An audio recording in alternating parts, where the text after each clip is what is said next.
Hi, everybody. Welcome back to the press. It's our second episode of the week. I'm Ryan Ballangy. Thanks for being here.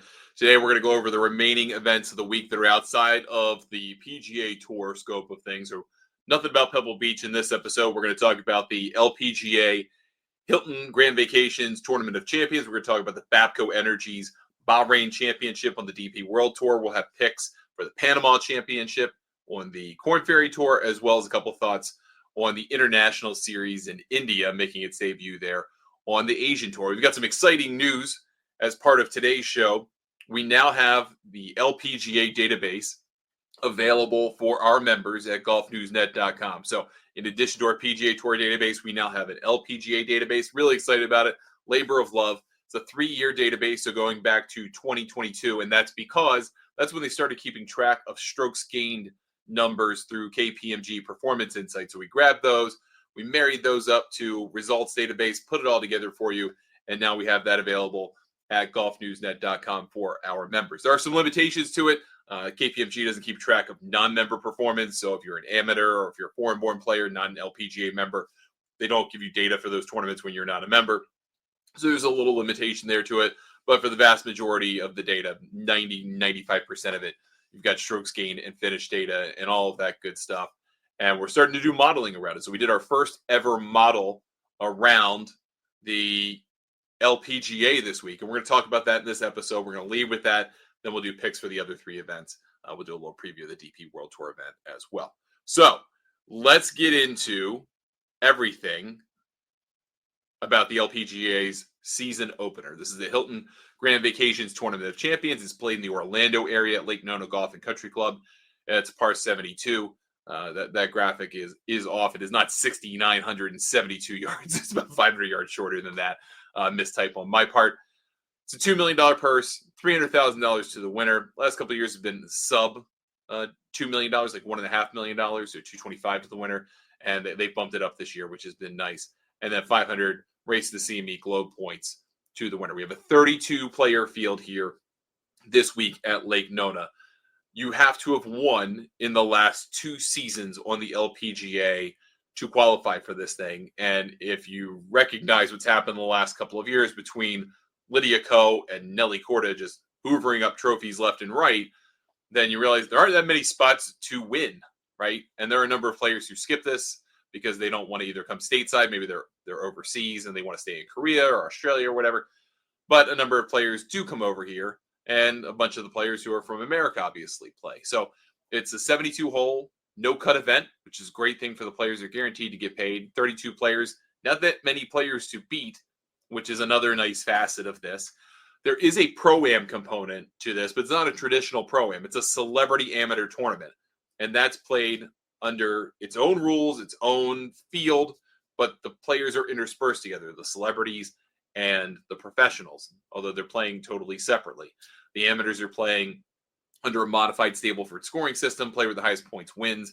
We're not going to talk about betting that whatsoever, but there are basically more celebrities in the field than professionals by a factor of almost 2 to 1 here this week. So something to keep in mind.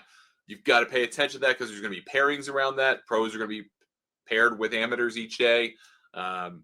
You probably will, in some cases, have 1 pro with 2 AMs. It changes things up just a little bit. So that's something to keep in mind thinking about this week. That said, let's take a look at the betting odds for the field. We're looking at, these are the players in the top 25 of 32, basically. We excluded anybody after 75 to 1. Those players really have no chance to win. This is a longer list. This is the effective field here.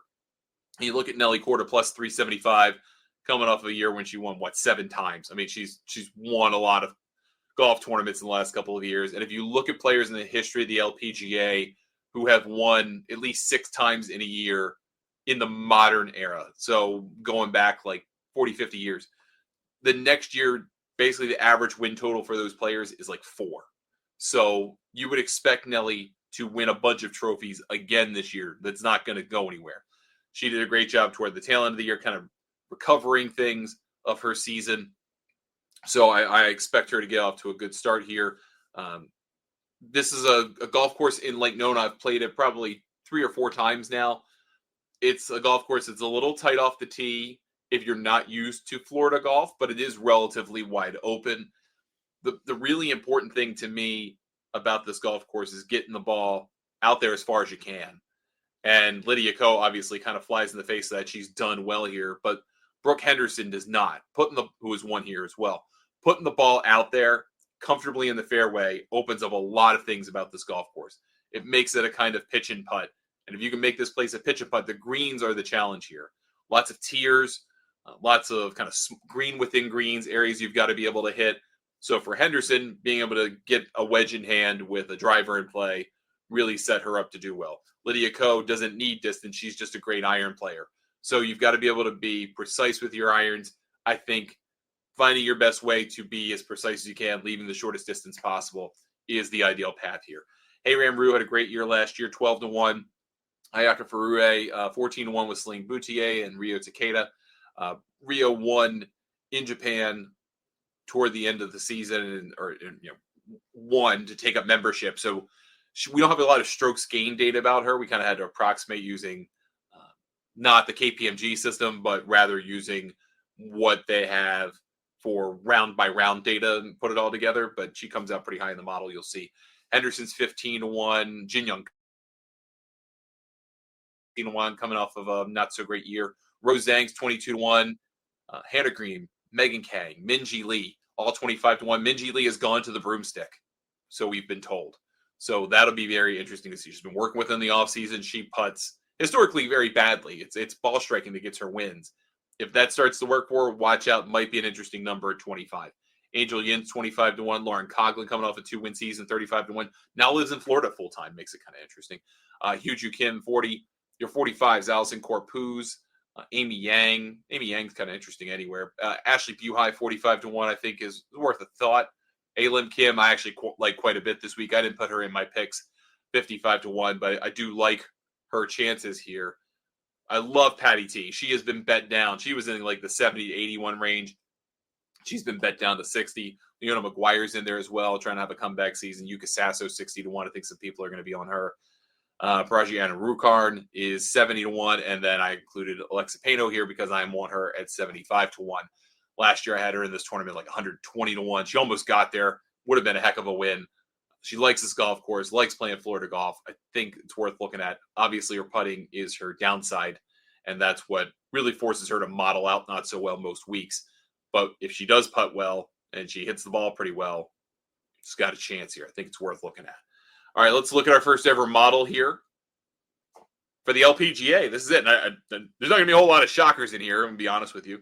But I think you got to look at what you see here this week and be pretty willing to stick to chalk for the most part. The values aren't going to be the best this week. Too many good players and too short of a field. But Nelly's far and away number one. Lydia Ko's far and away number two. But not as far as you think over Ayaka Furue, who just gains strokes so consistently that's really her calling card. It's kind of like a Patrick Cantlay situation where she just keeps gaining strokes in the field and then it averages out over time. And that's what our model is based on. It's the same concept as our PGA Tour model. We're looking 1 and 2 year windows. Look at the last 3 years of an event. Look at last 10 events played. Weighted competition, put all that together. What's interesting here about this model is the Rolex Women's World Golf Ranking works a little bit differently than the official World Golf Ranking. A 32-player field like this only gets like 30 points to the winner. So that doesn't really work that way, not quite that way in the official World Golf Ranking model, where like the Tour Championship model, where you get the best players of the year at the tail end, that tends to get like 50 points. So a little bit undervaluing here. Expanded the range of this a little bit just to account for that. But Hayram Rue 4th, Jin Young Ko 5th, Rio Takeda 6th, Brooke Henderson 7, Celine Boutier 8, Hugh Kim 9, and Lynn Grant 10. So nothing, I think, out of place there with that. I mean, I think people are going to fire on Lydia Ko because she had a great year. She's played well here. She likes here. She's from the area, calls it home. It's home game. I would also look at Brooke Henderson because she was at the PGA Merchandise Show last week, which is the biggest industry show in golf. That's in Orlando. So she's already in the area, already acclimated. Weather was terrible in the Orlando area last week. It's going to be better this week. So she's had some time to acclimate. deal with the travel, all of that good stuff. I think that's a tip worth looking at. I certainly like Patty T here this week. That makes a whole ton of sense to me. And I've seen other people on Yuka Sasso, which I think is worth mentioning. I also do want to mention our LPGA 6 group. We didn't get the graphic together in time for this, but it's a group of us on X.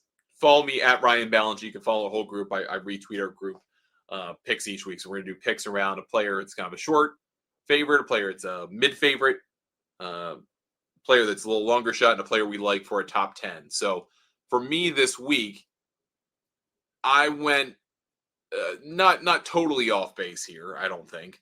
Like I said, I like Alexa Pano. That made a ton of sense. Some people are liking Minjee Lee with the putter change. Some people liked Brooke Henderson to win because I liked her for a top 10. They liked her to win. But I think that's worth looking at each and every week. It's a good group. We did really well. We started kind of in the middle of the year last year. I think we hit like 6 or 7 winners in half a season between us. So we're doing good stuff here. And the LPGA, for those of you who have been listening to this and go, why would I bet on the LPGA? Because there's so much value in this market outside of weeks like this one, where you're going to be able to get a good number on a player in that 50, 60, 100 to 1 range that has a decent chance to win, provided that Nelly Korda and Lydia Ko don't have a repeat of last season and win effectively a third of the tournaments to themselves. I don't think that's going to happen again this year. There's a lot of value in the LPGA market. That's why we're going to bring it to you. That's why we believe in it. Let's switch gears over to the Bahrain Championship, the Bapco's Energies Bahrain Championship on the DP World Tour this week.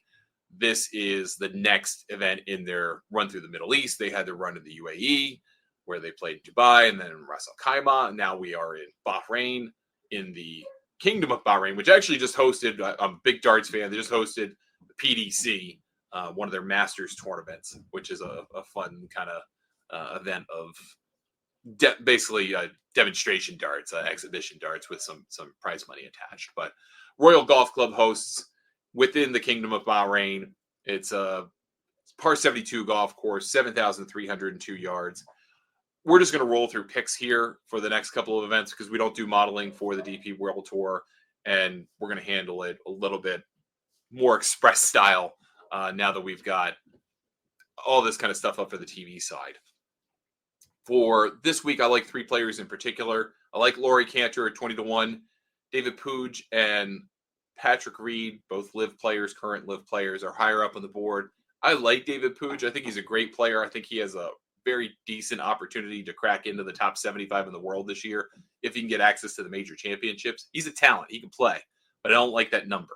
I like Laurie Cantor here at 20 to 1. Good start to the season. Great year last year. Julian Guerriere, 45 to 1 I like. And then I want to throw in Jason Scrivener, the Aussie. He tends to play well in warm weather. He tends to play well just kind of in difficult environments. And this can be one. It also is a tournament that is prone to longer shots winning. Dylan Fratelli won here as a super long shot last year. Like 150 or 200 to 1. And that's a big deal on the DP World Tour, where on a PGA Tour event, he'd be like 600 to 1. But this is 150 to 1 on the DP World Tour. A little bit different number for Fratelli last year. So just a few picks here. I still don't really feel like we've got a good handle on the full field players because we really only had Ras Al Khaimah to tell us anything. And this tournament, this golf course is it's not a bad golf course at all. It just seems to kind of produce strange champions. So relying at the top of the table is not going to be a good course of action this week. Let's get over to the International Series in India. This is the second event of the year for the Asian Tour. They have the Philippine Open to start. That was a $500,000 purse. We're multiplying that by a factor of 4 or 5 this week. Can't remember if it's $2 or $2.5 million, but this is the first international series event. It's the first time that this series is going to be in India. It's at DLF Golf and Country Club. So it's a somewhat familiar course if you are a viewer of the DP World Tour. They've played plenty of events there, the Indian Open, over the years. And some of these players in the field are going to have had experience with it. The live guys, maybe not so much. You got Bryson DeChambeau played. You got Paul Casey played. Abe Answer, Anirban Lahiri. You've got a number of live guys who are going to go over to Riyadh next week for the live debut. But they're playing here this week. Bryson's here to support Lahiri. Paul Casey's there to support Lahiri. Charles Al III is there to support Lahiri. Their Crushers team won live. This is a tight golf course. This is a visually intimidating golf course. Par is a great score on almost every hole on this golf course. A lot of land movement, a lot of blind shots, just a lot of trust you have to have. I think experience is going to matter here. I do like Abe Answer 16-1. Tends to play well in desert or desert-like golf, where you just kind of can't miss. He has a lot of victories and a lot of good results in his career on places like that. Lahiri, of course, Home Nation hero, 22-1, has experience here. I think he's going to be amped up to play this week. John Catlin, I also like at 22-1, a DP World Tour experience guy, has played in this event, has a good sense of how to play tight golf courses, has some of his best results on tight golf courses between Valderrama and Hong Kong and just other places he's played extremely well over the years, tend to be kind of tighter places. So I like his chances here. And then I'm going to throw out Wade Ormsby, the Aussie, at 110-1. One, because of experience. Two, because he had a fourth place finish in the Hong Kong Open, the Asian Tour. Again, another tight golf course just a few months ago. And he's also been cashing a lot. So he's been in that, 40, 50th place range in a lot of events, but he's making money. He's not missing cuts. He's stringing it together pretty well. He's a solid enough player. If he gets the chance and he has experience here, I do like his chances to pull it off. Then let's talk about the Korn Ferry Tour, and we'll wrap everything up here on today's show.